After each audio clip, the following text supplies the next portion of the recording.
kind of a similar story with this OD coming out. At the end of the day, they couldn't match this OD at 60 minutes, right?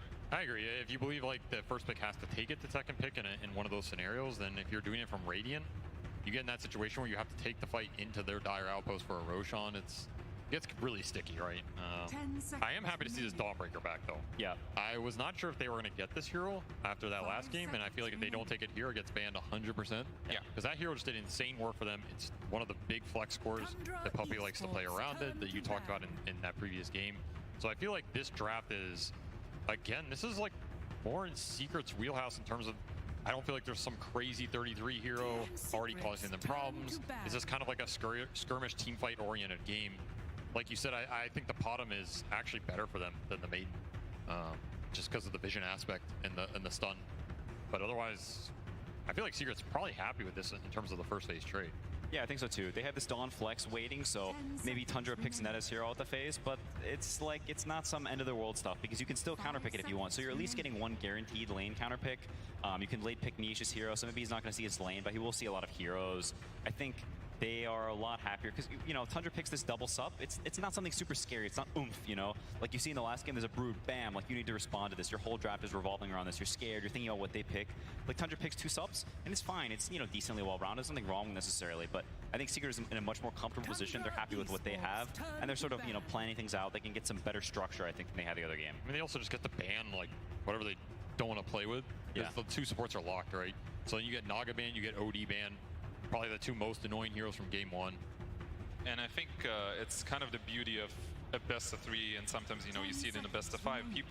The teams develop over time. They run into these different scenarios and they have to adapt. And you can see that Secret has so much confidence in this Dawnbreaker, and they take it and then they ban everything that they've played against before. And now Tundra is the one that has to adapt, and they're going back to one of the things they used to do, which is pick this guy, his Tusk.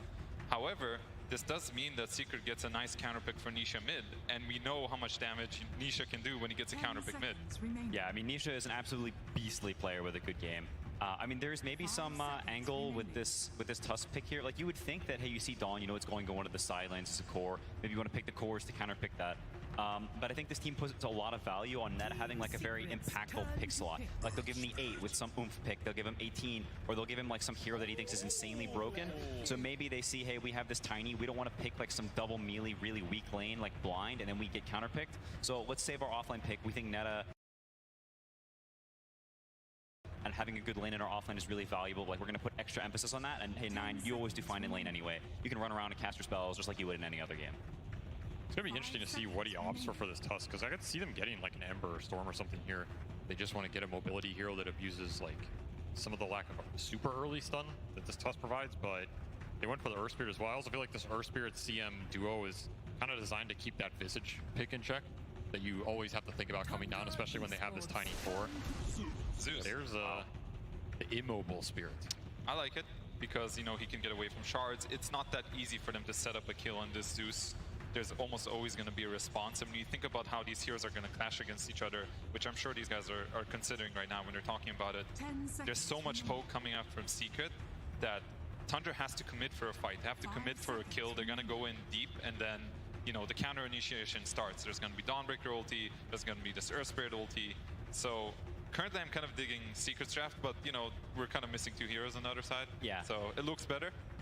I mean, I think there is one element to Secret's lineup that Tundra may look to exploit, which is they have a lot of this very similar magic damage. It's like mid-range damage, so if this pipe, this Wraith Pack comes out, we talked about the Wraith Pack being annoying in the first game. Secret is incredibly bad against Wraith Pack and also really bad against killing it, and here's your Wraith Pack hero. So they will have this, you know, potential, hey, maybe our lanes are falling apart a little bit, our heroes need levels, our heroes all do damage the same way, and potentially this Wraith Pack pipe like become a problem. Yeah, that was a very good pick for them. I feel like everybody almost forgot it was like still in the pool because it's been a first phase hero for so long, but I think they just fell into the trap. If you guys remember, Secret played against this Enigma and they actually picked Crystal Maiden and Dawnbreaker. Yep. And they absolutely demolished this Enigma, and that's exactly what they're going to do now. Like, okay, we're just going to lane this Dawnbreaker CM against you. They're going to last pick something else. I'm not sure. It could be, you know, a Rezo hero. It could be a Crystallis hero. But I think this is actually better for Secret. I think they messed up on Tundra. Interesting. I mean, I think Was it against Tiny in that other game? Because I know people value like the Enigma with Tiny especially differently than other Enigma lanes, because you have this like wacky toss back, like the Eidolons duplicate, and then you just get exploded by all the Eidolon right clicks. I mean, I think this is another one of those situations sort of similar to the first game where Tundra's like, hey, we know like what you're going to play against this, and let's see who has the right idea and how this lane plays out. In the first game, it seemed like Secret did. Maybe it's, maybe Secret has it again. I would not be surprised to see this Enigma Tiny like do okay on this lane, just because of how much they play these summons. I agree, you're kind of giving Secret some comfortability here in terms of like they just get to play this Dawnbreaker Enigma matchup. At the same time, there is no BKB Blink Black Hole cancel. So if Tundra feel like that is something they needed in this game in terms of like a hard shutdown for a carry that's going to come out and they don't want to have to counter with their last pick, it helps them a little bit in there. Because like, are they going to pick Visage here for the Wraith Pack?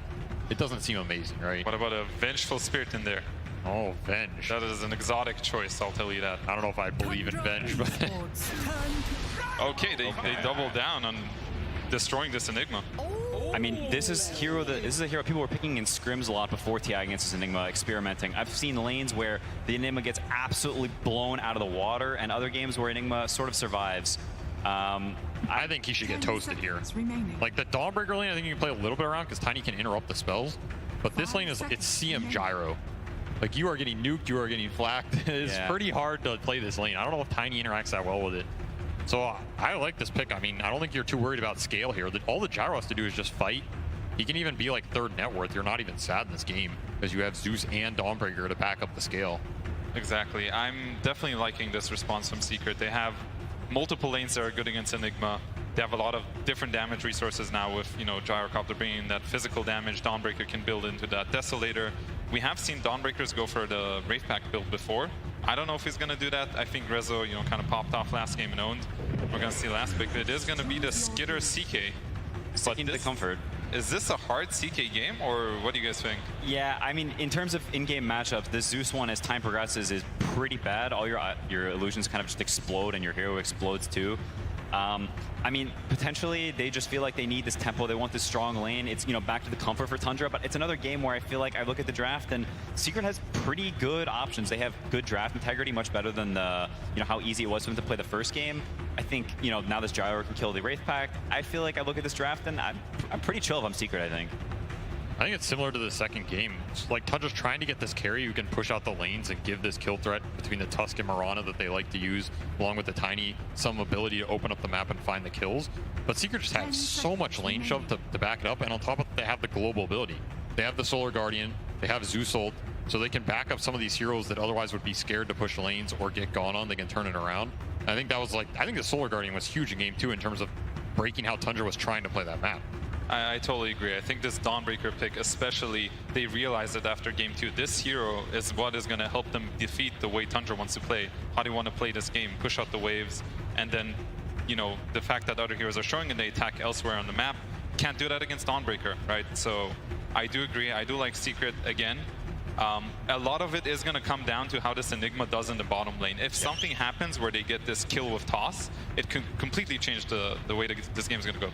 Yeah. So that lane is going to be all important. But Quinn, how else can Tundra, like if you guys are all leading towards Secret ways, what does Tundra need to do to claim the W, go to the grand finals? I think a lot of it just does come down to this Enigma lane. If he has a good start, suddenly this Wraith Pack pipe, they start looking extremely intimidating. Secret heroes can be very low damage. They can start being like, oh guys, we can't really kill the heroes. There's this Tusk randomly running around. I think when your offlane does really well and you have this super mobile mid, like it can exacerbate the problem like greatly. Like suddenly this Tusk is all up in your business, and what can you really do to this guy?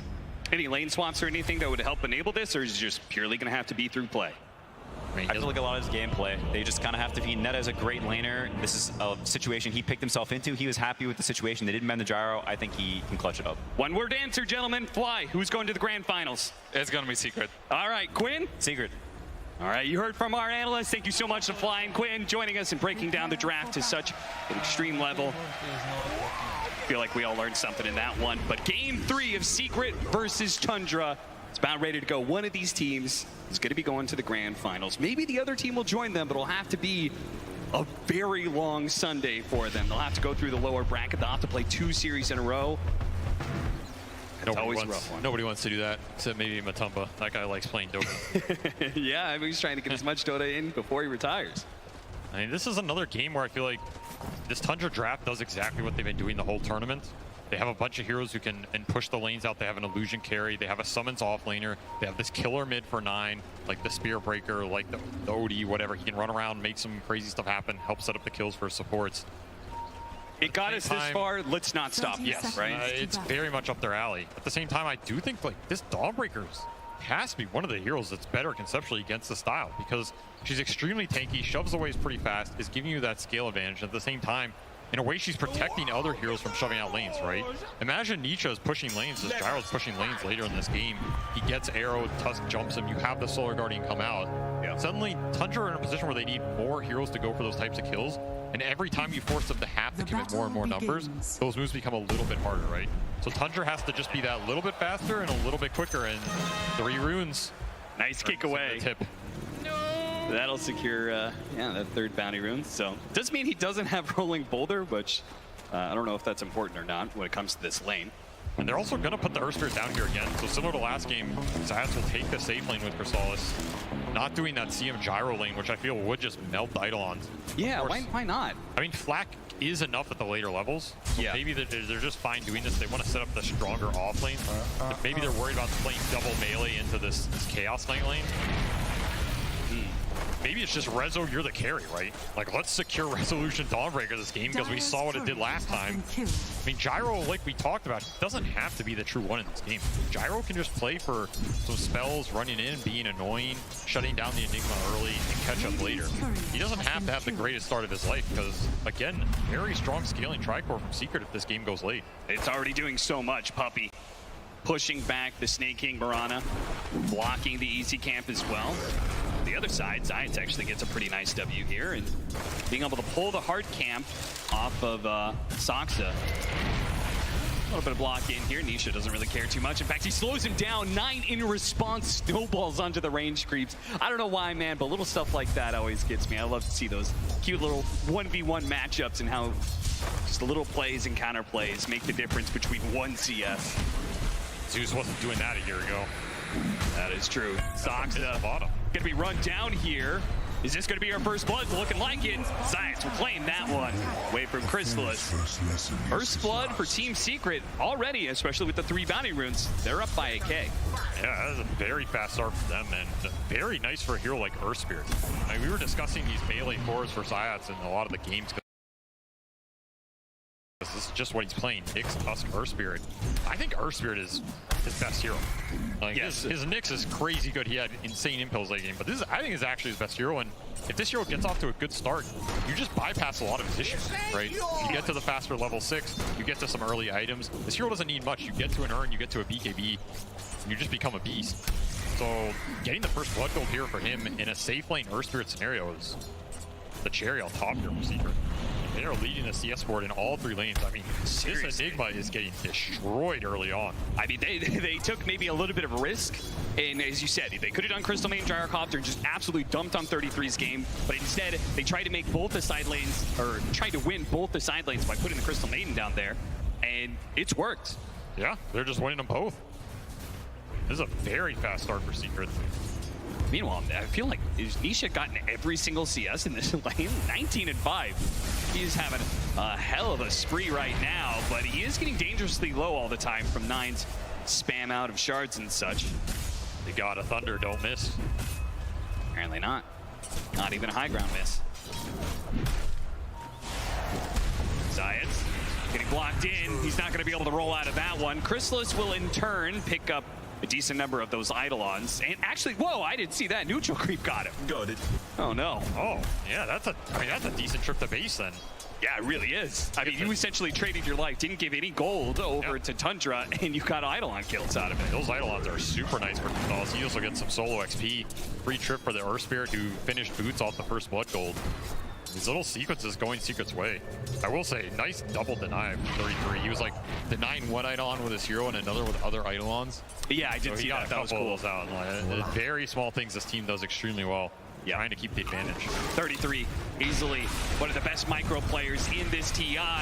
And he's put into good work here once again. This time around, no neutral creep to deny them that last hit on Zayas. They will get that kill. But again, Chrysalis gets all the Eidolons. So the trade-off is not really that clear. It's pretty weird. I mean, honestly, if I was this Earth Spirit, don't think I'd be too sad. Because it costs Tundra their combo in terms of resources, right? And it pushes the lane in because you get the flak, it shoves out, you kill Eidolon. Crystals will get to do this pull. He's not the one dying. He gets a bunch of solo XP. I think it's what Tundra need to do in terms of coming back to this Enigma, pushing his net worth up, getting the XP for Tiny. Yeah. But it's definitely not some like end-all be-all. And I mean, that's also the deadly combination of this Tiny Enigma. Like, you just step up too far, you get all in. I mean, Zayats will have to walk all the way down here.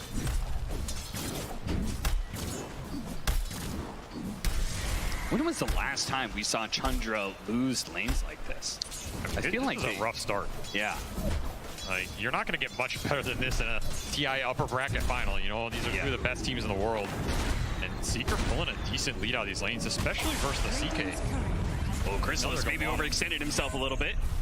But Zayats stopped Saksa in what would have been an avalanche tossback under tower with Malphite still on him. Like, that could have been a kill on Chrysalis, but Zayats put a stop to it. I mean, this CK is just, he's getting beat up top. He's had to invest in extra regen. The extra CM nukes doing a decent damage in terms of the economy. And Skeeter's gonna have to catch up this game. Like, this is 3 Seeker cores pulling decently ahead in this early game for only 5 minutes. Yeah, Skeeter's not gonna be happy with that one. And again, this is a double global lineup. So if you fall behind, Seeker pulls ahead with the levels. Yeah. Suddenly you have Thunder God's Wrath, you have Solar Guardian online, whereas you're trying to catch up with your own ults. And by the time you get there, it's harder to use those because they have the global response. Yeah, like one roll in from Zayats could be a kill on any core if they're far enough ahead. This would be an all-important kill. They're going to have to snowball and do manage to keep up with Nisha as he tries to hop over the cliff. They do have the roll-in, though. They need a little bit more damage. Nisha delivers a bunch before he goes down. Maybe Secret can collect some kills in return. 9 is so low. Puppey's going to throw it out. Frostbite's going to be game. And Saksa left the DD for his mid laner and may regret that choice. Nope, they're not going to go for the dive. He's thinking about it. Roll in from behind, Zayats blind, trying to find Saksa, does get him now, slows him down with that double damage, puts it to work. The toss over is not good enough. Puppey will secure the last hit. 2,000 net worth lead now for Team Secret, 3-2. Nice response from Secret to turn that mid fight around. I thought Nisha was just gone for sure, but they get the double kill out of it, they get the rune. Extra levels for these supports. Puppey's up to level 5. There's a lot of early damage going to come out from the CM Earth Spirit combo. And Tusk is also not a hero who wants to be losing these river fights. Like, this is where his spells are pretty strong. He's pretty tanky. You can abuse the stack gain. Zeus is a hard hero to man up on. I respect that go attempt play. These are the types of things Tundra, they need to start looking for in this game. Get the tiny Mirana going, finding these little kills and pickoffs. You have CK stun, you have Malphite. 3 stunning cores from Tundra here to set up some of these kills. Yeah, and some of this may just come down to the fact that they lost the lanes, right? If this Chaos Knight, who's usually a hero that has so much sustain, you could chill out by yourself, but you could see the pressure continue. He's not able to stay alone in this lane, so Snaking kind of always has to be here, ready to go with the arrow. Thunder God's Wrath isn't enough, the Frostbite is in range, so he turns around and uses it on the Mirana instead. A Puppey will be able to walk it off, but the fact that Snaking can't rotate out of this lane, I think, is debilitating to all of that aggression that Tusk wants to be able to put down. Yeah, normally they want to be able to leave Skeeter alone at this point. Get that double support rotation cooking around their mid. 9 is the hero they often play through for that early tempo, so the side lane's going a little Safar does mean that the supports get clogged up at these random 2-on-2s. They don't necessarily want to be in for too long. 8-minute rune fight. Well, Nisha was trying to jump for it, as Snaking will go down to Rezo. These Tundra supports, they're having issues in this early game. That silencer game, where Puppey was super under leveled. It was like 13 minutes in, he was still level 5. Not this game, man. He is way far ahead thanks to all of these kills. Level 3 Frostbite, maybe not even need the tome. Save that one for Zayats. Yeah, he'll take it anyway, you know? Yeah. Roll in, kick back, nice play. 9 out of spells, needs a little helping hand. Snaking the arrow slides right on by, but was enough to dissuade Secret, pushing in some more. They're actually going to use this to smoke. This is a cool play. Yeah, they're going to try and activate this Tusk heading towards top. Good. CK is one of the easier carries to smoke to because you can just stun the guy and sets up for you easily. See if Rezo seals this one coming. The right time here, or is he going to get a little bit too... He might. He feels it coming. Sticking on the hard left-hand side of the lane. He pinged right on top of him, man. They got a ward. They're going to come for it now, though. 9 immediately goes for the pick off onto the Crystal main. They're going to chain stun him, get that kill. Nice and easy. Now 9 needs to get out because, oh, from the side, Nisha hopping on in. That is a trade-off that Secret is very happy with, I'm sure. Beautiful read of that move from Secret, just saying that this tiny city mid, there's only one place Tusk is going to go, right? Rezo reads the move, pings it out, says, hey, puppy, you wanna tank that one for me? He does. Does his job. That'll get Zeus a pretty nice kill. Nisha's having a great game here early on. This is a pretty nasty Zeus game. Like, you're counteracting the Baron ulti with the vision. You're screwing with the multiple stun initiators from Tundra. You're forcing them to have to gap close you through all of this Secret AoE. So the stronger the Zeus is, the faster he gets to that shard, the Kaya, all this extra damage. There it is. The combination we talked about, the roll-in into the global possibilities for Secret. It's that early level 6 from Rezo, puts it to good use, get a core kill. Gyro, I mean, I was thinking this Gyro might have like a toughish lane maybe, and maybe he doesn't have to carry the game, and he's just leading the pack. Level 8.5. He's rushing an early Chrysalis. Can never have too many carries. That's true. Well, the prize is mine. My C-Pubs may beg to differ, but You can never have too many carries, Cap. 6-3. Team Secret, well, he did have a 2,000 net worth lead, so it has gone down a little bit. So it seems like the state of the game has at least been okay for Tundra, even though we've seen them, lose some kills and stuff like that. It seems like economy-wise, they've been doing all right for themselves. So I wonder how many stacks Chrysalis has available. Well, Nisha's doing his best to steal him a bit. There it is. You got 6 of them packed up. Yeah, Soxa comes in, tries to grab what he can. I don't think Secret want to give up this jungle too early here. Yeah. Radiant's bottom tower has You're always fallen. happy to farm it out, but if Tundra's going to give you these skirmishes, I feel like Secret is pretty strong in them just because of how many levels they have on these supports. Like, Puppy's not too afraid of it. You also are losing in this tier 1 trait, so that was something from the other game. Secret defended their tier 1 for a long time against that 33 Brood Visage. This game, a little different. He's just going to claim it here, push himself towards the raid pack the rush she will have. Skeeter looks like he's going to call it quits on that safe lane for now, but 11.5 minutes in, safe lane tower still being up is great progress, and they will have that Wraith back coming in now for the Enigma, so who knows, they may even like make a rotation back at some point. Roll in on point science. He's going to be able to get some serious damage onto this Enigma, but they don't necessarily have any follow-up. Too many heroes here on the side of Tundra for showing up, with Moonlight Shadow being used as well. Yeah, what indeed, too many heroes there, not expecting them all. Solar Guardian was just coming off cooldown as well. You will pay the price Dire's top tower is under for their vision sins. Gets a little bit of information, though, out of Tundra for the rest of the team. Though they're not really able to take advantage of that. I mean, I guess in many ways, Dawnbreaker is just not a hero that could take that tower. And yeah, now 33's up here. So now, if you want to take that safe lane tower, you have to fight into the Wraith Pact hero. That is pretty scary. You have to take this soon if you're Secret. Like, you have to equalize the map, open up some more space for your Gyro to farm. Remember, Gyro is this like triangle rotation farm pattern hero. He really needs his tier 1 down to open up enemy jungle and make those rotations efficient. They will finally claim it. Be very happy with that. Now it just comes down to these mid fights. How much does Tundra want to push this mid tower or smoke to the triangle? The answer is right now, Armlet CK. Time is of the essence, it seems, for Tundra. I do not want to give too much space to this Secret Tricore again. The Enigma is going to push in the mid lane while the rest of the team smokes out behind the mid tier 1 tower. Great D-ward read, though, from Team Secret. It's incredibly valuable here. It's going to help protect this Zeus.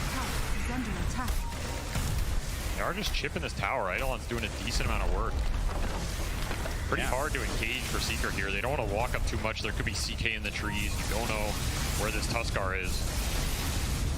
He was bottom. They don't get the tier 1, but about as close as you're going to get. Yeah, certainly. All right, so an early Chrysalis and a straight-up BKB, so really delaying the Aghanim Scepter a lot for Chrysalis. Feeling like he's going to need that early team fight item. I think this build is fine. Like, the Ags is a farm accelerator, but you got to remember what he's playing with, right? He's playing with 2 other cores that are going to take a lot. Sure. He's playing with a Crystal Maiden who can soak up some farm as well. Like, so don't be greedy. I mean, there's just a limit to how many creeps you can eat on the map. Yeah, that's fair. I think early BKB is strong in this game with that Chrysalis just going in, soaking up some spells, dealing some decent physical, making the fight happen for your other two cores. Because Zeus does not want to go in. And this Dawnbreaker doesn't really just want to run in first either, right? He wants to ult on top, either an Earth Spirit roll, Gyro going in. So Shadows take us. if Gyro can frontline, it's nice. And on the flip side, this Tundra teamfight is a lot about using this Mirana ult to find the targets they want between Tiny and Tusk. Searching for it now. Tried this before. They're going to have to lead off with the Avalanche. Tumbler Toy over the side to make sure they get the toss. And a very nice pickoff for Tundra. He kind of needed it too, but Secret, they're going to chase after these guys. 9. He's got a haste rune, so he may not be able to outrun that rocket, but he can get some serious distance. They're going to try and chase. Oh, what an interception! What a play from Rana. And now in turn, they're going to save each other with the snowball. Sasha with a beautiful avalanche. Hello, Black Hole. Goodbye, Secret. Beautiful interception there to just turn the fight around. Oh, and one more. Wrap it up. That'll be a team wipe for Tundra. Whoever you want. What 5-man wipe. a setup. That was just beautiful, baiting the overextension. That roll is just too deep, and of course, no Solar Guardian to come out of that fight. Like, that spell might have turned that fight around right there. Yeah, super sure. clump, super slow, all in the Earth Spirit gun, but your Dawnbreaker sitting in the fountain. Just don't have that big spell to sustain you through the damage. And, I mean, this chase, he has a haste rune. 9 just baiting it out the whole time. Not even sure he dies on this rolling. But Either way, nice heads-up King play. does his best Secret Service impression there. Protects the president. 33 comes in with the cleanup. Snake King's a sacrificial guy, you know? Yeah, He's he is. happy to jump in there, take the bullet, as long as he gets the dub. That means Tundra gotta be feeling really good about that momentum shift, especially after how hard that laning phase was for them. So the fact that they are now solidly back in control of this game, if they can get to a point where they've got the pipe completed on the Enigma, then we're full team fight ready to go. Wraith Pack pipe, just like the Broodmother. And that Wraith Pack pipe is deadly this game, right? There's only the Dawn Starbreaker and the Gyro Flak to really clear into the physical area. Everything else is just AoE magic. Yep. So that EHP from Pipe Wraith Pack just, it's going to be deadly in this mid game. Now, what do you think of this pickup from Nisha? He's rushing the E-Blade. Do you think that is trying to protect people from Tusk Chaos Knight? Do you think it's trying to cut through this Wraith Pack pipe and just like really nail that single target damage? Mixture of both, maybe? Definitely a bit of both, right? Like, if he gets gap close, he can E-Blade the Tusk, who's not going to go BKB first. He's going the Deso build. So if you E-Blade him, leap away, bolt him back, 9 just gets debilitated in that type of engagement. At the same time, you can E-Blade yourself before one of those jumps. It's very nice. There's also a lot of chain stun potential from Tundra. Like, you get Malefice, you get Avalanche, there's an arrow coming through. If they commit on a chain stun target off the arrow and you E-Blade that guy and it saves him from a lot of that physical burst, you can turn the fight around. Puppy flirting with danger. Yeah, it really was. I don't think Skeeter thought it was just him. And it was. It really was. The rest is Secret. They were a bit of distance away, Snaking. They're going to try and pop him here. They're going to throw the Dawnbreaker ultimate on top of this to ensure the fast kill, but they're on the wrong side of this cliff. Nisha's going to try and use it to his advantage, though. They do have the shard out. There's no black hole to fear, so they can just kind of run headlong into Tundra, perhaps. A freezing field. Keep it going. Does manage to get that 1 kill. Resolution tries to finish it off, but Dawnbreaker Hammer can't go to 3. Now Chaos Knight, Skeeter trying to get the armlet toggling, but Nisha delivers the damage. Not quite enough. The toggles keep going. Frostbite going out. Now Crystal is low. Flat cannon shots, one after the other, but Skeeter stays alive through it all. He toggles through everything. Nisha got stuck on that high ground cliff too, trying to position to just stay out of range, but it's not enough to finish off that CK. Skier lives through it all. We saw the type of fight Skier wanted to take, taking the Wraith Pack down early. These Tundra heroes are tanky, man. Like, the damage is done, right? You have 2,000 HP to cut through on this Tusk, 2,000 on this CK. A nice way to start out killing the support for free. Then you're like stuck in this clump engagement. You're getting multi-avalanched. That shard ended up slowing down the gyro as well. Just can't commit it instantly. Turns into a very awkward engagement. You also have to think about these midnight pulses just getting thrown down and burning you for the whole time. Oh yeah, absolutely. This kiting, I mean Skeeter, it draws him in so deep. With this armlet toggling, that now Chrysalis is heavily overextended. His lifesteal is not enough sustain to deal with all this bits of damage being thrown at him. And Tundra, now, they want those long fights. yes. If they get multiple Tuskar spells off, it's a perfect scenario for them. Trying to hammer away, but here comes the snowball. 9 knocks him out. And it looks for a little bit more, too. The Shard locking in Puppey. May have gotten the D-ward, but he won't make it out alive. Nisha barely able to jump away before the Tiny could grab him. Toss him to his allies. 5,000 net worth lead for Tundra. They continue to grow and continue to take more and more of the map away from Secret.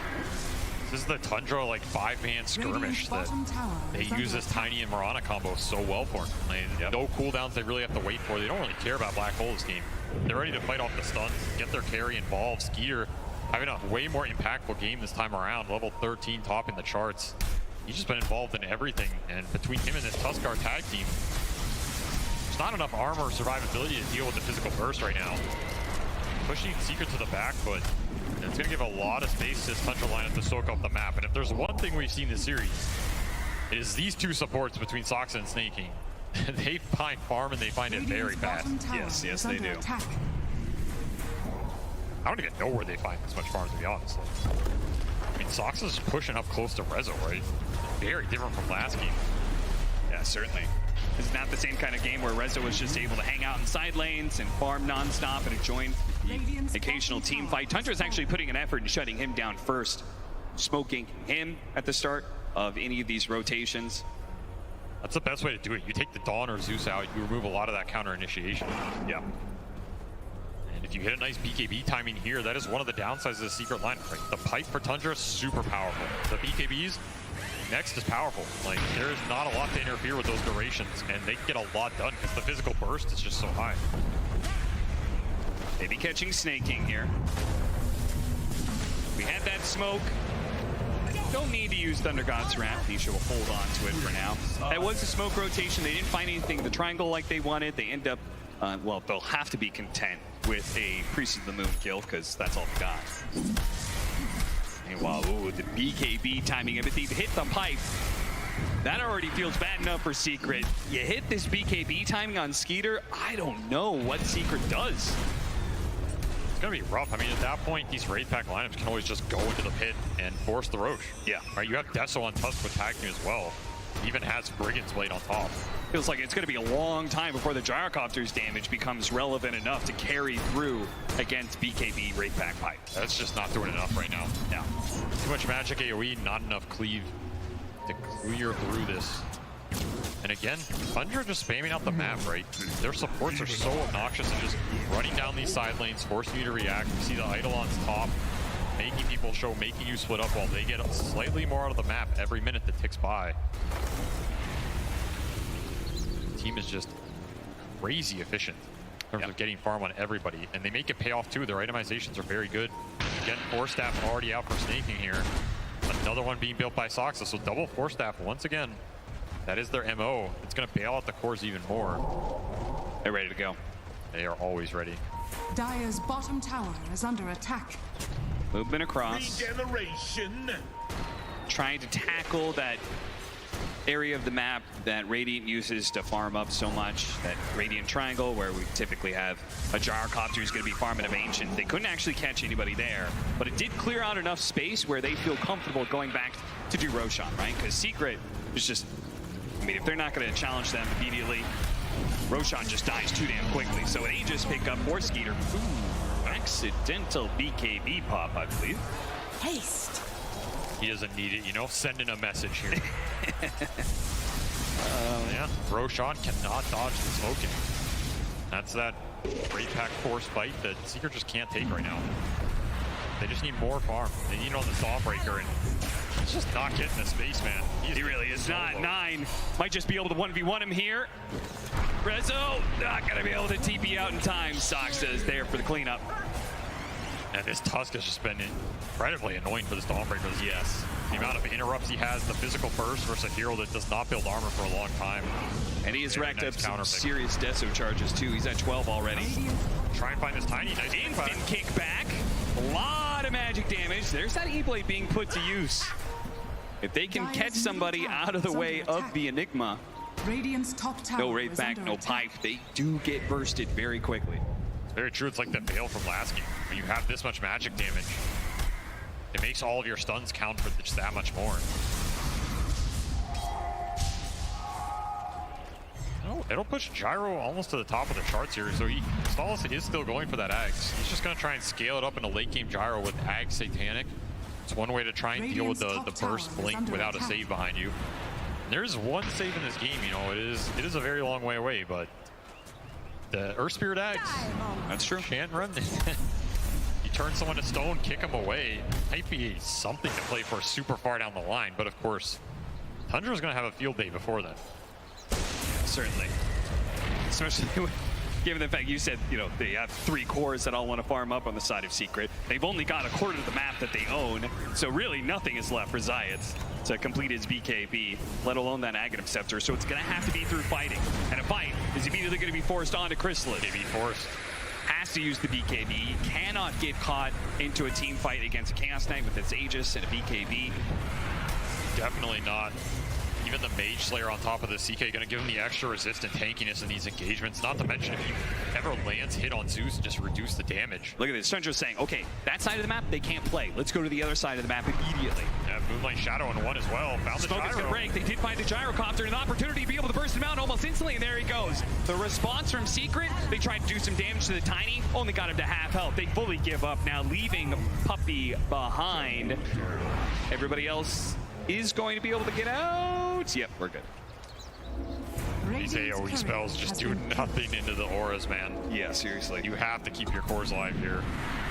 TUNDRA are just accumulating more and more net worth, lead up to 10k here, using this Aegis to perfection, closing out the map.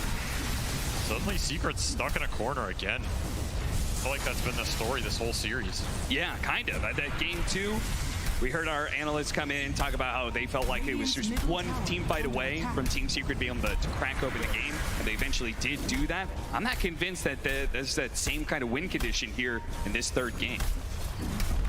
I mean, that game had Rezo at top of the charts with like 9-1. This game, he has just been destroyed by this Tuskar and Enigma on the map. It just doesn't have the same physical impact as it did last game, and now you're getting tossed back on. Oh, they can't afford to lose 9. Nisha, he's going to be pulled over to the side, tries to get a hop away, but no chance. 33 tries to throw out the black hole, doesn't actually catch what he wanted out of that, but still great fight for TUNDRA. Let's hit high ground. The snowball getting him larger every minute here. The aura's just nothing to fight through it here for Secret. This is turning into a death ball of a game. It certainly is.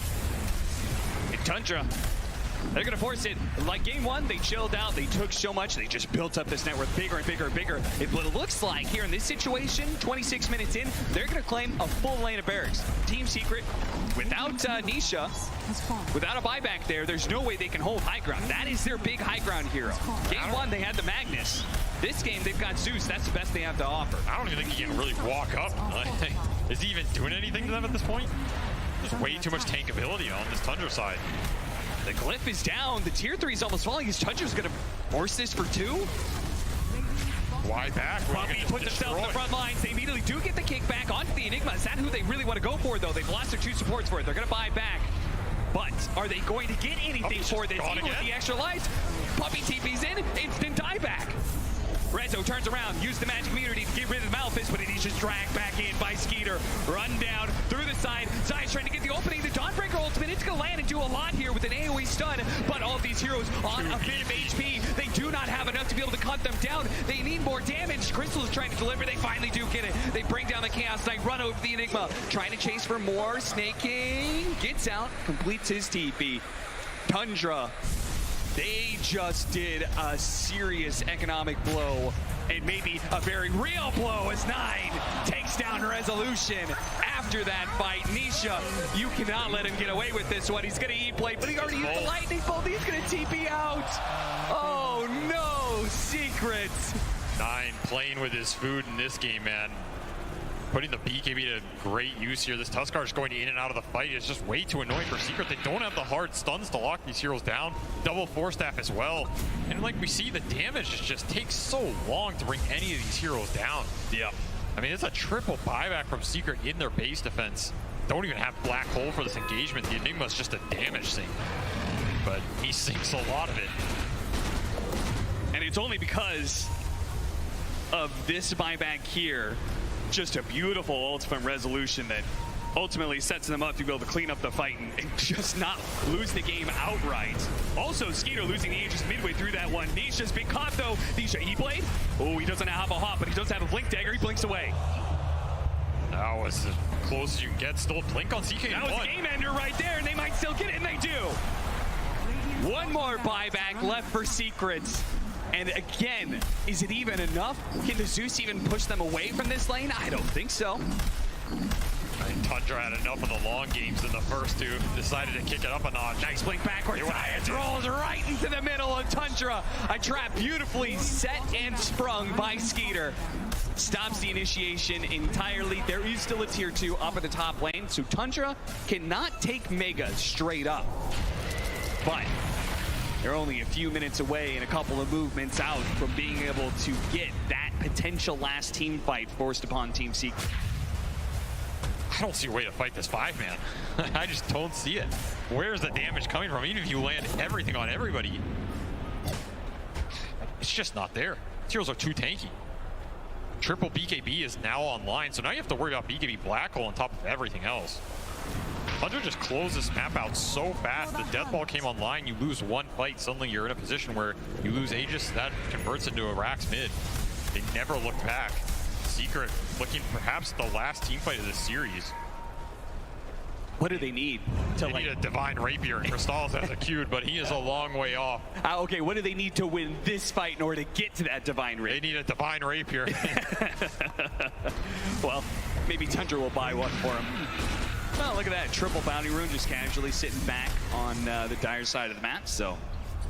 And, you know, Tundra, chill out. Take your time. Wait for Roshan. There is very little rush here. They're just farming it up. Both their supports ahead of the enemy 3. Just insane amount of utility coming out. You have full Lotus on this Mirana, Drum on top of it. Sox has got 4-staff Yules. I mean, these supports are incredibly hard to kill. You have to commit a large amount on them in the first place, which you don't want to because they're not even the big damage dealers. Yeah. Near impossible situation for Secret to play out of here. It really is divine. You just have to find a way to get to it and hope the flaks are enough. Because I don't think any other item is going to cut through this damage in a base defense scenario. But what if Tundra goes high ground before that? Because that's looking like a very real possibility. I mean, you should, like, tradition says you should probably wait for Roshan. But God, what if they did? What if they did go for that high ground?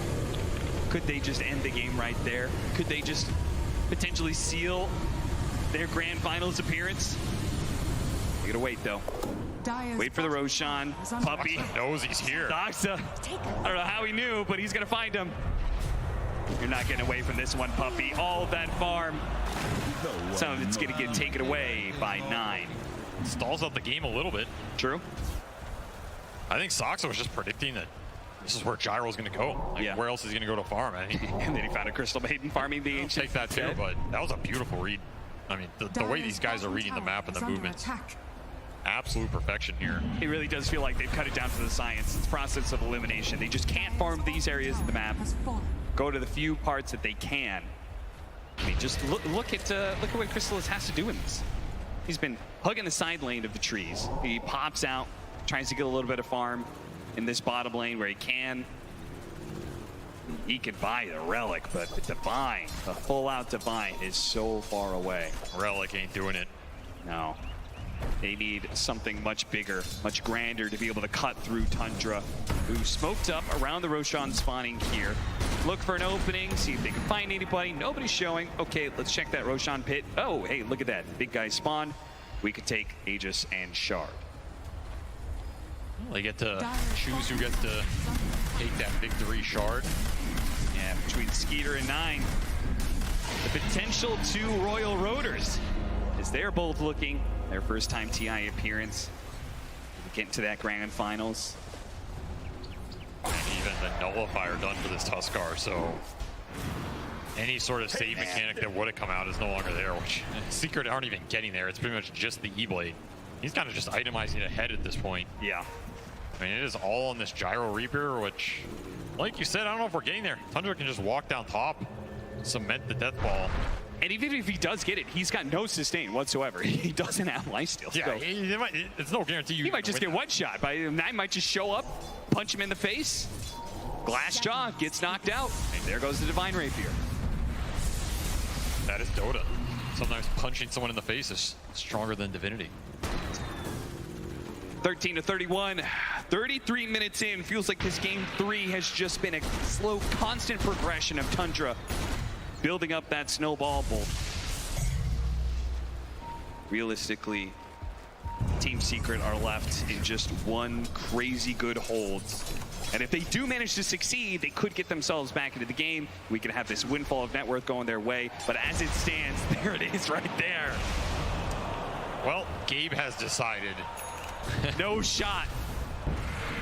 Honestly, from a theoretical perspective, I think it might be true. But of course, everything Dota breaks down on the TI main stage, yes, right? Dota is not played in the theoretical route. It is played in the Coliseum, where mistakes can be made. So there is still a glimmer of hope here. However, faint Ags on Nisha give them some extra damage and stun here. Okay. Of course, we are still a little bit off that Divine. And even when he has the gold for it, how do they get out there to buy it? That is a bigger problem. Yeah, because you can't just rely on the courier. That might His get courier sniped. is already in the tree, so he's prepping for it. That is so scary. That is a risky courier to run, man. Yeah. Meanwhile, you might not even get there. Tundra's just near your base. Tundra, they're setting up. They got the initiation. They're going to bring down the Dawnbreaker first. The arrow comes out. He's dead. No buyback there. Zion's trying to disrupt whatever he can. The snowball on back in is going to be able to finish up Zion. The puppy falls as well. 3 dead, no buyback. Tundra maybe don't even need the Megas. Maybe they just delivered the final blow to Team Secret, knocking them down to lower bracket. You'll have to fly it through here on the side. The last hope. Now, is he going to be able to sneak it through? Will anybody notice his courier? It's going to slip on by for now, but Megas is going to be claimed. Team Secret. Oh no, he's been grabbed. BKB does go off. Divine Rapier starts going to work, but you can see they're actually decently tanky. Chrysalis has got to get back to it, but he's just going to get blacked out immediately. Divine Rapier picked up, Divine Rapier dropped, and that is it. Tundra are going to the grand finals. And in absolute dominating fashion for this game 3. Those first 2 games, pretty rough and tumble, but this just cemented their dominance in this tournament. They are definitely the favorites going into that grand finals. Just no one can break the way these guys play the map, out-farm you, out-efficiency you. They find the picks, your lanes collapse, your jungle disappears. It is clinical, man. There are just no mistakes that come out on this side when they're functioning on all cylinders. Games look like this. You get deathballed out of nowhere from that 20-minute mark to the 30-minute mark. All downhill. It's just going to come down to that best of 5 grand finals. Then we'll see whether or not it's going to be Secret or Liquid who will challenge Tundra there. See if they can break Tundra in a best of 5, because in these best of 3s, Tundra has seemed untouchable. Crazy strong performance by them, and we're going to see more of them tomorrow, but that actually is going to be closing out the day. A 2-1 for Tundra takes into the grand finals. And we have now locked our very first